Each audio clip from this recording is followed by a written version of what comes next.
नमस्कार दोस्तों, आप सभी का स्वागत है कॉम्पिटिटिव एग्ज़ाम के जो भी तैयारी कर रहे हैं इस वीडियो क्लासेस में।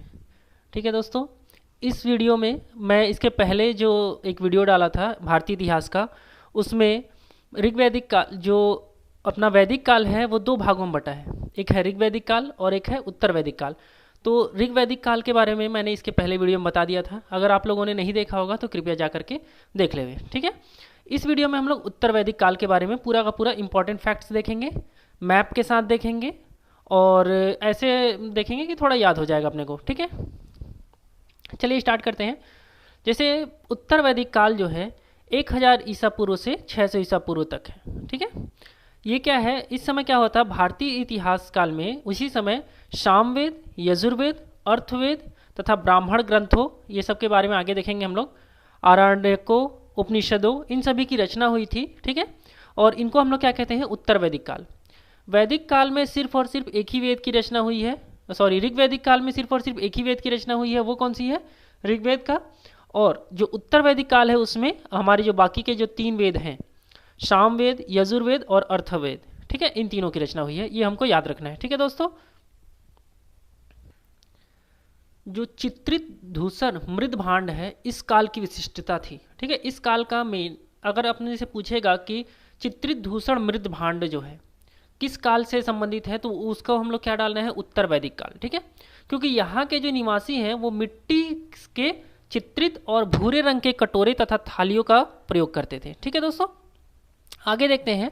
जो 800 ईसा पूर्व के आसपास इसका उपयोग क्या है, गंगा यमुना दोआब में होने लगा था। ठीक है, गंगा यमुना दोआब मतलब जहाँ पर गंगा और यमुना नदी के बीच का जो क्षेत्र है वो गंगा यमुना दोआब कहलाएगा। ठीक है, वहाँ पर होने लगा था। ठीक है, और साथ ही साथ क्या है, उत्तरी दोआब में भी चित्रित धूसर मृद भांड के 700 स्थल मिले हैं। ठीक है, 700 जगह से मिला है, जिसमें से मात्र और मात्र केवल 4 जगहों पर ही खुदाई हुआ है। ठीक है, ये 4 जगह है क्या, अतरंजी खेड़ा, जग खेड़ा, हस्तिनापुर और नई। ठीक है, ये याद रखना है ना, कितने जगह पर खुदाई हुआ है, तो 4 जगह पर। कौन कौन सा है, तो एक है अतरंजी खेड़ा, जग खेड़ा, हस्तिनापुर और नो। अभी तक उत्खनन में केवल अतरंजी खेड़ा से ही लौह उपकरण के साक्ष्य मिले हैं। ठीक है, तो अगर हमसे पूछेगा लौह उपकरण के साक्ष्य कहाँ से मिले हैं उत्तर वैदिक कालीन के, तो वो है अतरंजी खेड़ा। ठीक है, उत्तर वैदिक ग्रंथों में लोहे के लिए लौह अयस्क एवं कृष्ण कृष्ण शब्द का प्रयोग होता था। ठीक है, लोहे के लिए क्या यूज करते थे उन लोग, लौह अयस्क और या तो फिर कृष्ण अयस्क। ठीक है, ये 2 शब्द का प्रयोग करते थे। अतरंजी खेड़ा में पहली बार कृषि से संबंधित लौह उपकरण प्राप्त हुए हैं। अगर हमसे पूछेगा कि उत्तर वैदिक काल में कृषि से संबंधित लौह उपकरण कहाँ पर प्राप्त हुए हैं, तो वो भी क्या है, अतरंजी खेड़ा ही है। ठीक है, इसको याद रखना अपने को। मैप से समझने की कोशिश करते हैं दोस्तों हम लोग उत्तर वैदिक काल को। देखिए, आर्य जो है, जो मैं पहले वीडियो में बताया था, आर्य भारत कहाँ से आए थे, अफगानिस्तान होते हुए पंजाब में आए थे। ठीक है, इसलिए इस देश क्षेत्र को सप्त साधु प्रदेश कहते थे, क्योंकि 7 नदियाँ थी। ये सब पहले वीडियो में बताया दिया हूँ, अगर आप लोग नहीं देखेंगे तो जाकर के देख लीजिएगा। उसके बाद क्या हुआ, आर्य जो है धीरे धीरे धीरे धीरे इधर बढ़ने लगे, और जैसे ये लोग दक्षिण की ओर बढ़े तो साथ ही साथ यहाँ के लोगों के साथ इन्होंने लड़ाई किया। ठीक है, और लड़ते गए, और बाद में इन्होंने अपना पूरा का पूरा विस्तार ये विदर्भ, महाराष्ट्र का जो विदर्भ है यहाँ तक कर लिए थे। ठीक है, ये जो विदर्भ है इनका जो विस्तार यहाँ तक विदर्भ तक हो गया था। ठीक है दोस्तों, आगे देखते हैं हम लोग।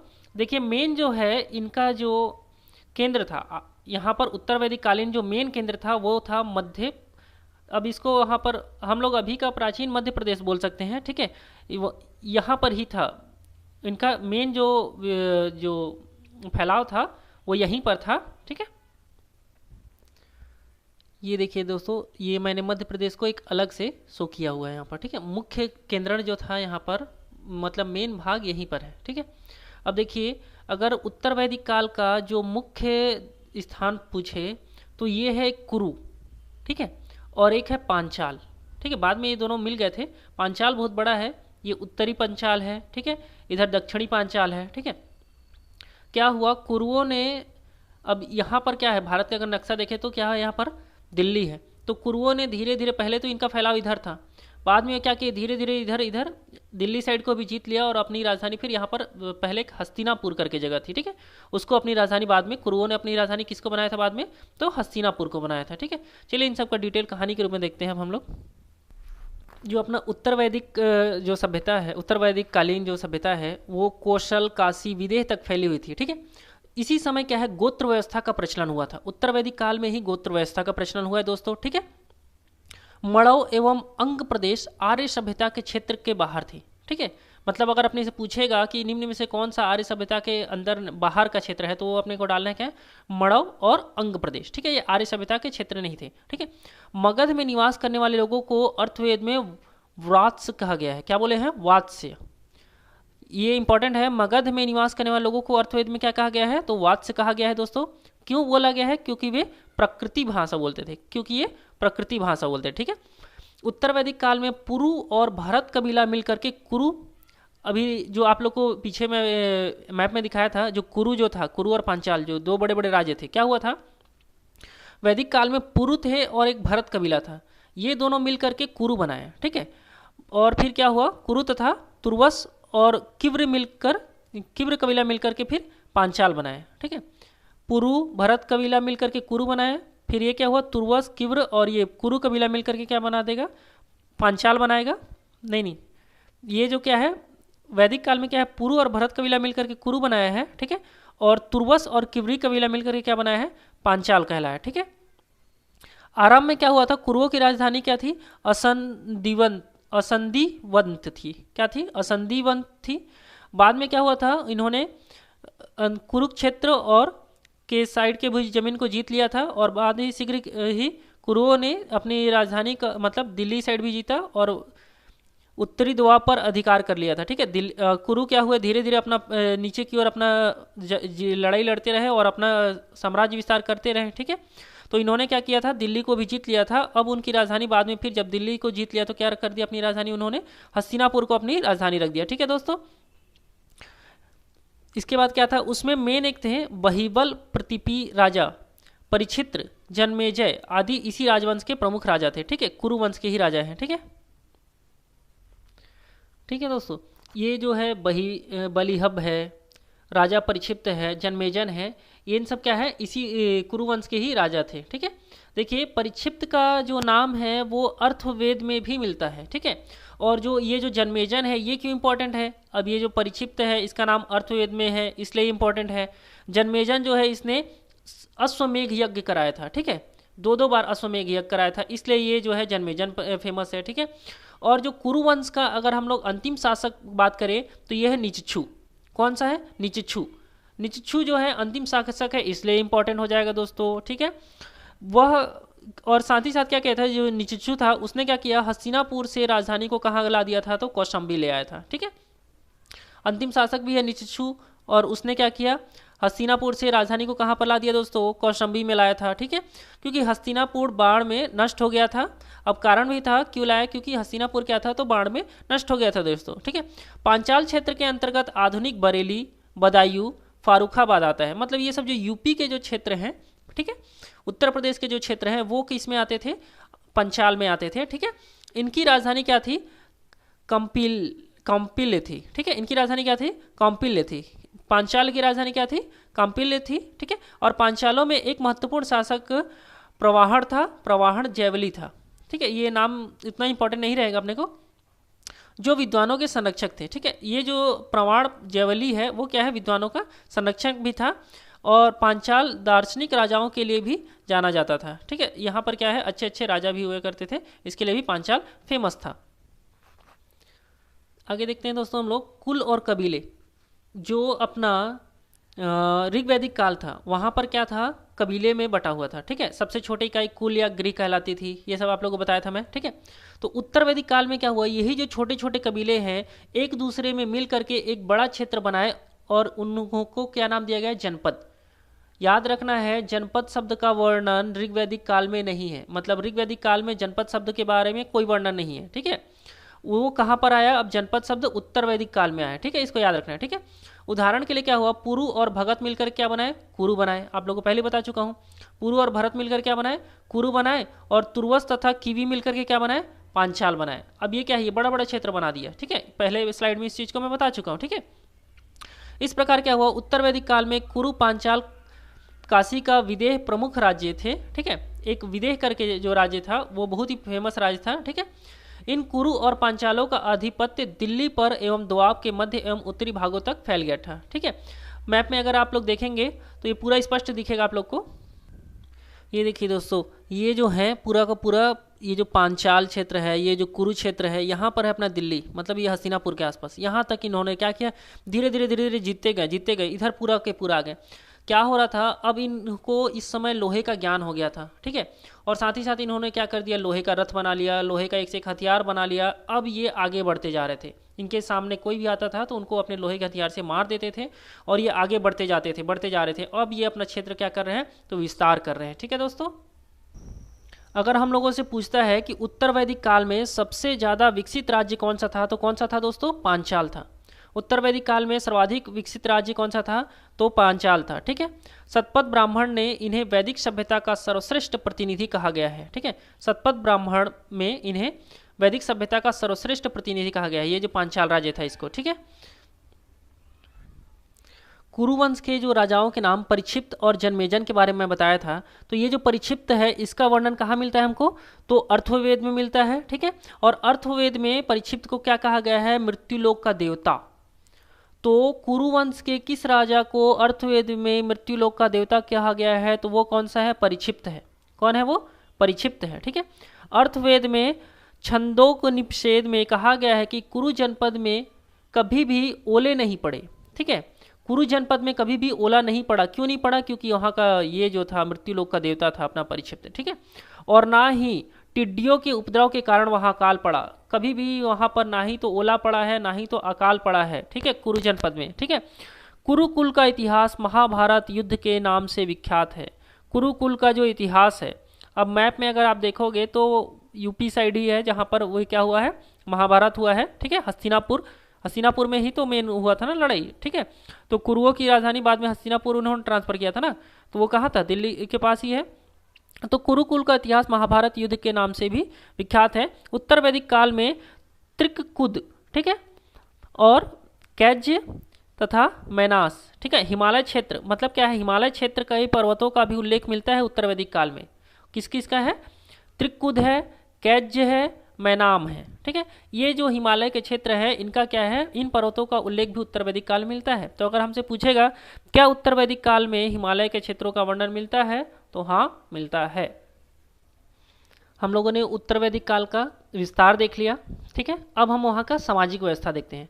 देखिए, उत्तर वैदिक काल में जो समाज है वो 4 वर्गों में बटा हुआ था। एक है ब्राह्मण, एक है क्षत्रिय, एक है वैश्य और एक है शूद्र। ठीक है, उत्तर वैदिक काल में जो समाज है कितने रूपों में बटा था, तो 4 रूपों में बटा था। ठीक है, इस काल में ब्राह्मण ने समाज में अपनी श्रेष्ठता स्थापित की थी। मतलब क्या है, इन सभी में सबसे श्रेष्ठ कौन से थे, तो ब्राह्मण थे। ठीक है, क्षत्रियों ने योद्धा वर्ग का प्रतिनिधित्व किया। जो क्षत्रिय होंगे वो क्या होंगे, योद्धा होंगे, ये जनता के रक्षक माने जाएंगे। ठीक है, राजा का चुनाव भी क्षत्रियों में से किसी एक का किया जाता था। ठीक है, वैश्य ने व्यापार, जैसे जो भी कोई व्यवसायिक काम होगा तो वो काम करेगा वैश्य, कृषि से काम करेगा, और जो भी दस्तकारी से है, धंधे हैं, ठीक है, धंधे ऋग्वैदिक काल में ही अपना लिए थे। मतलब क्या है, ये जो वैश्य हैं इन लोग काम धंधा करने का काम ले रहे थे। ठीक है, और इन्होंने ये उत्तर वैदिक काल में भी अपना काम जारी रखा था। ठीक है, अब जो सबसे नीच है उसको हम लोग कहते थे उस समय शूद्र। ठीक है, सबसे श्रेष्ठ ब्राह्मण, सबसे नीच क्या था, शूद्र था। ठीक है, शूद्रों का काम तीनों उच्च वर्गों की सेवा करना है।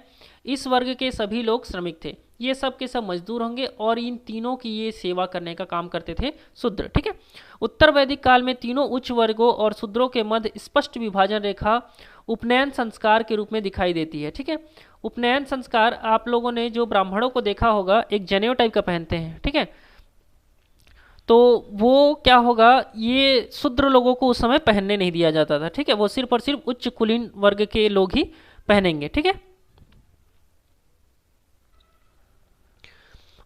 जो स्त्री है उनको अब निम्न दर्जा दिया जाता था। ठीक है, यहाँ पर समाज में स्त्रियों का सम्मान प्राप्त था, परंतु ऋग्वैदिक काल में की अपेक्षा कुछ गिरावट आई। देखो, ऋग्वैदिक काल में था यहाँ पर उसको अच्छा, स्त्रियों को अच्छा सम्मान दे रहे थे। ठीक है, लेकिन क्या हुआ यहाँ पर जो उत्तर वैदिक काल है उसमें क्या हुआ, स्त्रियों के सम्मान में थोड़ा सा गिरावट आ गया। ठीक है, पारिवारिक जीवन ऋग्वेद के समान ही था, लेकिन समाज क्या है, जैसे पितृत्मक था, जिसका स्वामी क्या था, पिता होता था। इस काल में स्त्रियों को पैतृक संबंधी कुछ अधिकार भी प्राप्त थे।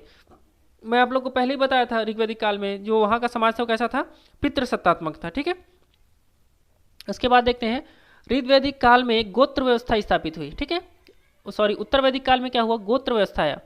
गोत्र शब्द का अर्थ होता है वह स्थान जहां समूचे कुल के गोधन को एक साथ रखा जाता था।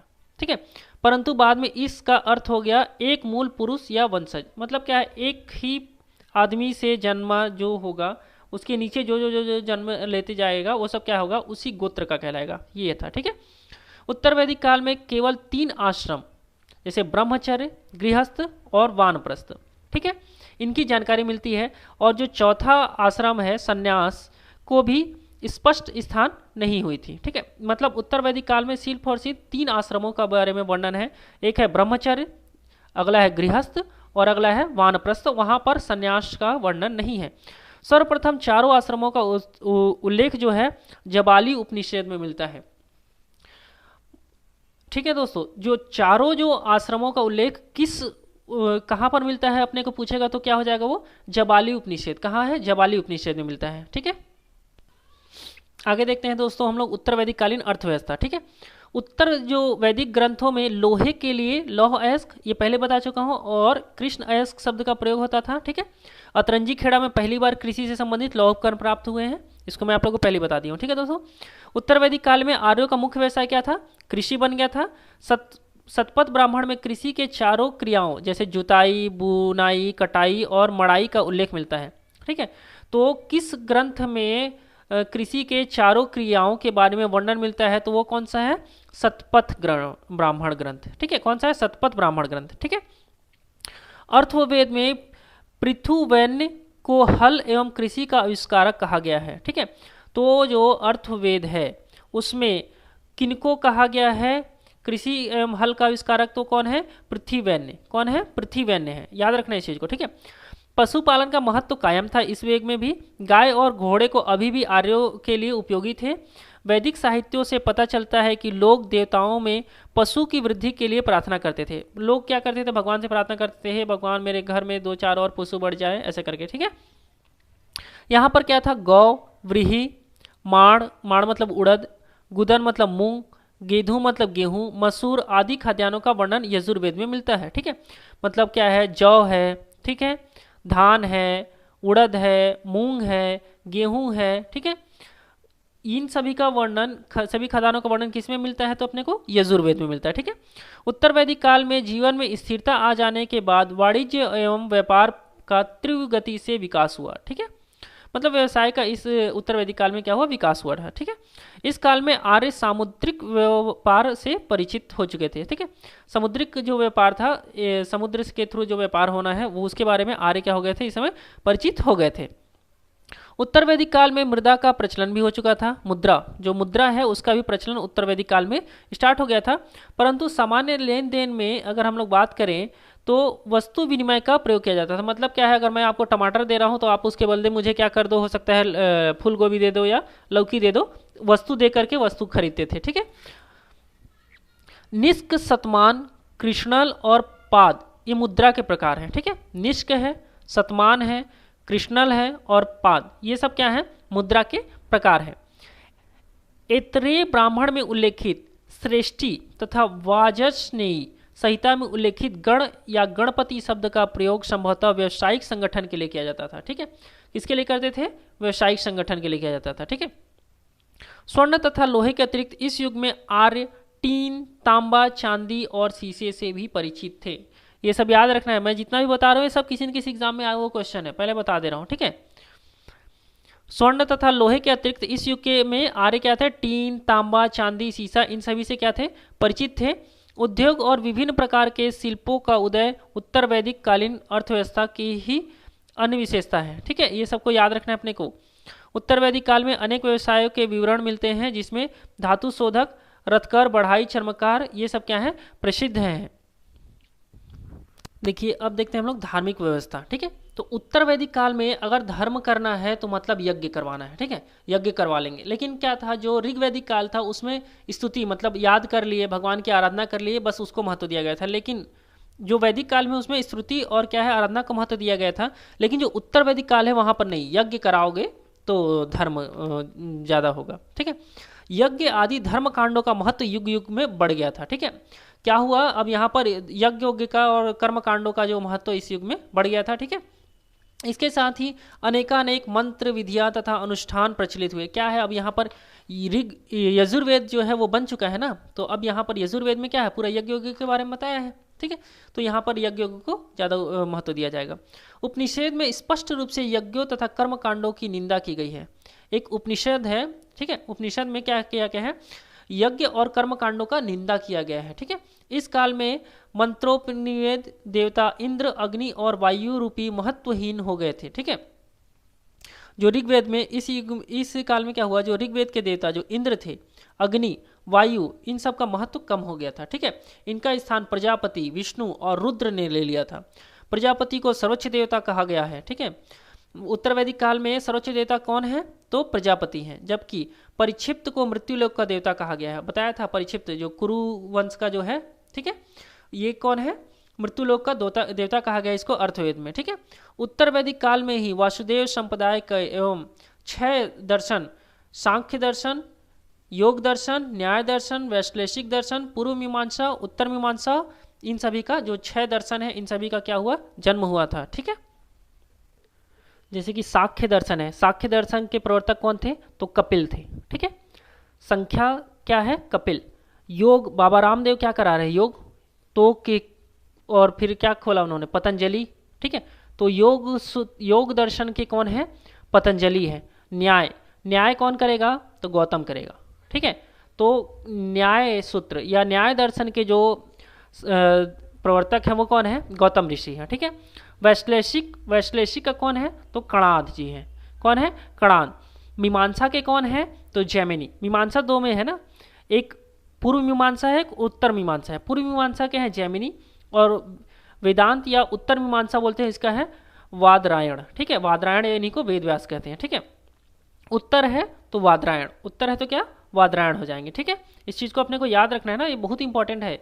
ये अपने को पीएससी में कई बार पूछ चुका है, मतलब मान ले पूछ देगा कि वैश्लेषिक दर्शन के प्रवर्तक कौन है, तो ये अपने को याद होना चाहिए कि कणाद है करके। ठीक है, इसके बाद देखिए जो सांख्य दर्शन है, ठीक है, ये भारत के सभी दर्शनों में सबसे पुराना था।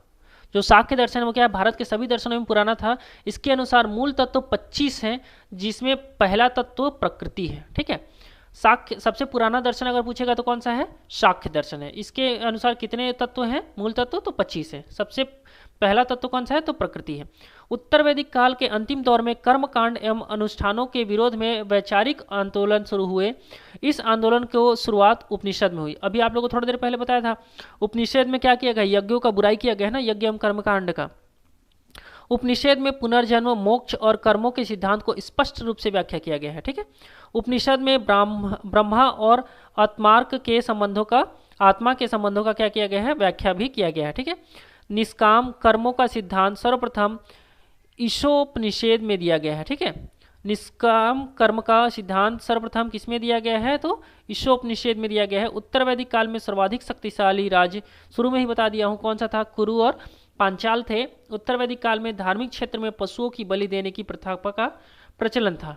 ठीक है, आई नो दोस्तों थोड़ा सा ये वीडियो आप लोग को बोरिंग लगा होगा, क्योंकि पूरा का पूरा थ्योरी टाइप से था। ठीक है, इसके अगले वीडियो के बाद मैं जो भी डालूंगा उसमें एकदम कहानी के रूप में बताऊंगा। ठीक है, उत्तर वैदिक काल में ऐसा ही था, उत्तर वैदिक काल में पूरा का अपना इतिहास है तो थोड़ा सा ऐसे रहेगा ही। ठीक है, तो अगला जब भी आएगा, जो भी अब राजा वाजा का जो चलेगा, ठीक है, अब उसके बाद हम लोग जो धर्म वर्म के बारे में पढ़ेंगे, तो वो सब आप लोगों को कहानी के रूप में समझाऊंगा, तो थोड़ा सा आप लोग को अच्छा लगेगा। ठीक है दोस्तों, मैं क्या है पूरा जो कॉम्पिटिटिव एग्जाम में भारत का भूगोल, भारत का इतिहास और छत्तीसगढ़ का ट्रिकी वीडियो डाल रहा हूँ। ठीक है, तो अगर आप लोग चाहते हैं कि मेरा जब भी कोई वीडियो डालूँ आप लोग को तुरंत का तुरंत मिल जाए, तो कृपया आप मेरे चैनल को सब्सक्राइब कर लीजिए। ठीक है, और यहाँ पर जो बेल का आइकॉन जो नीचे में दिखता है उसको भी आप लोग क्लिक कर दिए, जिससे क्या होगा, जैसे ही मैं कोई वीडियो डालूंगा आप लोग को पता चल जाएगा। ठीक है, ये दोस्तों तो वीडियो थोड़ा सा आप लोग को बोर लगा होगा, लेकिन एक चीज़ है कि आगे सारे वीडियो में आप लोग को मज़ा आएगा। अगर आप लोग चाहते हो, अगर आप लोग अपने दोस्तों के साथ इसको शेयर करना चाहते हो तो प्लीज़ अपने दोस्तों के साथ शेयर करिएगा, क्योंकि यहाँ पर भले आपको बोर लगा होगा, लेकिन क्या है पूरे के पूरे जो है इंपॉर्टेंट क्वेश्चन है। यहाँ से हमारे पीएससी या व्यापम में गारंटी है क्वेश्चन पूछता है और फंसेगा। ठीक है, तो इसलिए अगर आप लोग इसको एक बार अपना नोट्स बनाते चलिए, जो भी मैं बोलते जा रहा हूँ, जो भी वीडियो देख रहे हो आप उसको नोट्स लिखो, ठीक है। इससे क्या होगा, आप लोग को बार बार वीडियो नहीं देखना पड़ेगा, आपका एक अपना सॉलिड नोट्स तैयार होते जाएगा दोस्तों। तो आप लोग क्या करना है, अपना नोट्स बनाते जाइए, ठीक है, जिससे आप ही लोग को मदद होने वाला है आगे चल करके। इसमें वीडियो में जितना भी बताया सबका सब अपना इंपॉर्टेंट है, इस सबको याद रखना है, ठीक है। वीडियो देखने के लिए धन्यवाद दोस्तों।